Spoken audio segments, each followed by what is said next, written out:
Hi everyone, welcome to హారం Sai vlogs. నేను మీ భార్గవి.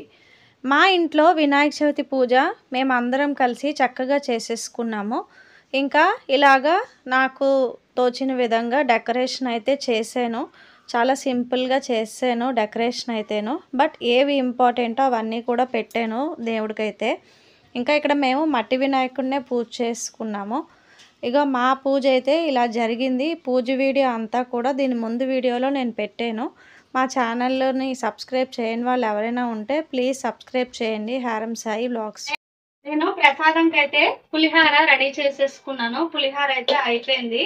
ఇందాకలా మనం వరిపిండి ఉడకబెట్టుకుని పెట్టుకున్నాం కదా, ఇందులోని సాల్ట్, కొంచెం నూనె కానీ నెయ్యి కానీ వేయాలి. నేనైతే ఇందులో కొంచెం ఆయిల్ వేసాను.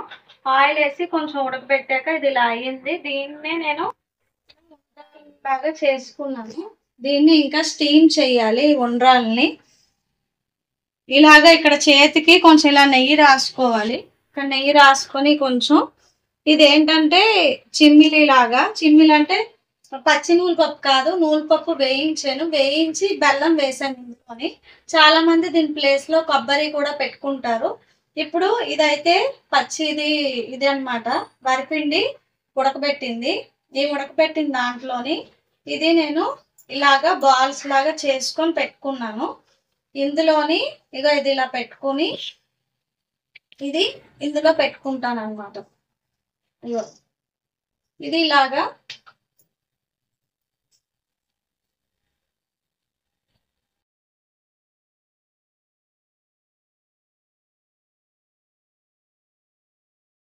ఇలా చేసేసుకోవడమే.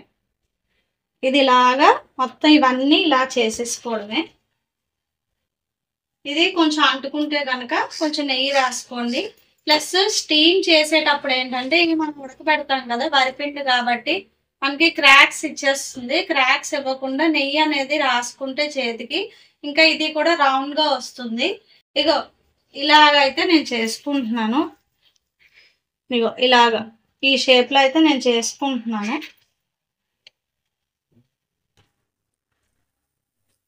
ఇప్పుడు దీని లోపల ఈ నూనెపప్పుది స్టఫ్ అనేది పెట్టాను. ఇవి ఇప్పుడు అన్ని కూడా ఆవిరి పెట్టేసుకుంటాను. ఆవిరి పెట్టేసుకొని అవి మగ్గిపోయిన తర్వాత, అంటే ఆవిరి పట్టి అవి కుక్ అయిపోయిన తర్వాత ఇందులోని నేను ఏంటంటే కొంచెం నెయ్యి వేసి పెట్టేసుకుంటాను దేవుడికి. ప్రస్తుతానికి నేనైతే ఇన్నే చేయగలిసాను, ఎందుకంటే టైం కూడా చాలా ఎక్కువ అయిపోయింది. ఇంకా మా చిన్నవాడు కూడా చాలా ఏడ్చాడు, వాడికి ఆకలిగా ఉంది. ఇంకా టైం అయితే ఇప్పుడు దగ్గర దగ్గర 11:30 అయిపోతుంది. మదర్ కి కూడా ఒంట్లో బాగాలేదు. నేను నైట్ నుంచి హెవీ ఫీవర్ అన్నమాట. సో నైట్ నేను పడుకునేటప్పటికే 3:30 అయిపోయింది. ఇంకా మార్నింగ్ లేచి 6:30కి ఇంకా ఇవన్నీ స్టార్ట్ చేశాను. ఇంకా ఇంట్లో బయట పనులు, ఇల్లు తుడుచుకోవడం, అక్కడ నార్మల్ గా నేను రోజు దీపం పెట్టుకొని అక్కడ పూజ దగ్గర కూడా అన్ని నేను సర్దుకొని పూజ నేనే చేయించాను వాళ్ళ చేత. అవన్నీ అయ్యేటప్పటికి ఇంకా లేట్ అయిపోయింది. సో ఇవన్నీ అయితే ఇలా చేసేసుకుంటున్నాను.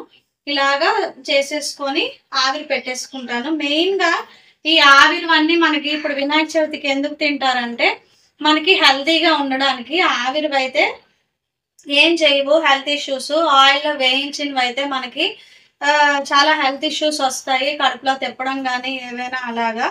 ఇంకా ఇంకా ఇవి తినడం వల్ల ఏంటంటే మనకి స్టామినా బాగా పెరుగుతుంది, ఇమ్యూనిటీ బాగా పెరుగుతుంది. ఇలాంటి ఆవిరి మీద ఫుడ్ అనేది మనం తినడం వల్ల, అంటే దేవుడికి నైవేద్యంగా పెట్టిన తర్వాత మనమే తింటాం కాబట్టి ఇప్పుడు సీజనల్ గా కూడా మనకి ఇమ్యూనిటీ పవర్ చాలా తక్కువ ఉంటుంది, డిసీజెస్ ఎక్కువ ఉంటాయి బయట.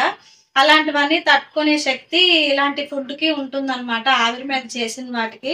ఇంకా నూనెపప్పు చాలా బలం, బెల్లం కూడా ఐరన్ కంటెంట్ చాలా చాలా బలము ఇలాంటి ఫుడ్ తినడం వల్ల. అందుకనే మన పెద్దవాళ్ళు ఇలా ఆవిరి మీద పెట్టినవన్నీ కూడా వినాయకుడికి నైవేద్యంగా పెట్టమని చెప్తారు. ఇంకా పత్రి అవన్నీ కూడా పూజ చేసాము. ఇంకా వాటిలో కూడా చాలా ఔషధ గుణాలు ఉంటాయి. అవి పీల్చడం వల్ల మనకి ఇమ్యూనిటీ పవర్ అనేది పెరుగుతుంది. అంటే నాకు తెలిసినవి నేను చెప్పాను. ఇవే కాకుండా ఇంకెవరికైనా తెలిస్తే ఇంకేవైనా కమెంట్ బాక్స్ లో ప్లీజ్ కమెంట్ చేయండి. నా ప్రసాదాలు అయితే ఇలా నేను రెడీ చేసేసుకుంటున్నాను. ఇప్పుడు ఇవైతే ఇక ఉండ్రాలు చేసుకున్నాను, జిల్లుడికాయలు. ఇవేమో ఇలా ఈ షేప్ లో చేసుకున్నాను నేను. మొత్తం ఇవి 9 చొప్పున చేసుకున్నాను. ఇవి ఇప్పుడు మనం ఆవిరి పెట్టుకోవాలి. మళ్ళీ నేను స్టవ్ ఆన్ చేసి ఈ కుక్కర్లో అయితే ఇక సగానికి వాటర్ తీసుకున్నాను. వాటర్ తీసుకొని ఈ బాగా కిందన ఆవిరి వస్తుంది. ఇప్పుడు ఇలాంటి బేసిన దీంట్లో దించేస్తాను అనమాట. లోతు బేసిన దీనికి ఫుల్గా నెయ్యి అనేది రాసుకోవాలి. కొంచెం నెయ్యి రాసుకుంటే మనం చేసింది అంటుకోదు. ఈ బేసన్ కి ఇలాగా నెయ్యి రాసుకున్నాను. ఇందులోనేమో ఇవన్నీ పెట్టేసుకుంటున్నాను ఒక్కొక్కటి.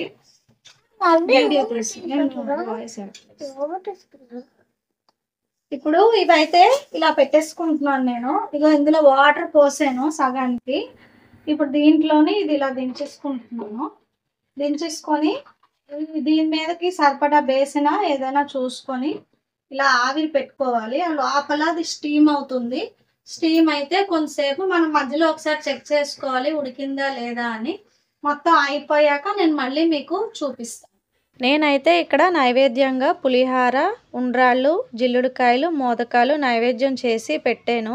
మీకు ఈ ప్రసాదాలన్నీ ఎలా అనిపించాయో, నేను ఎలా వండానో, నా పద్ధతిలోనే ఇంకెవరైనా వండుతారా అన్నది కమెంట్ బాక్స్లో కమెంట్ చేయండి. వినాయకుని ఆశీస్సులు అందరికీ ఉండాలని మనస్ఫూర్తిగా కోరుకుంటున్నాను. Thank you so much for watching.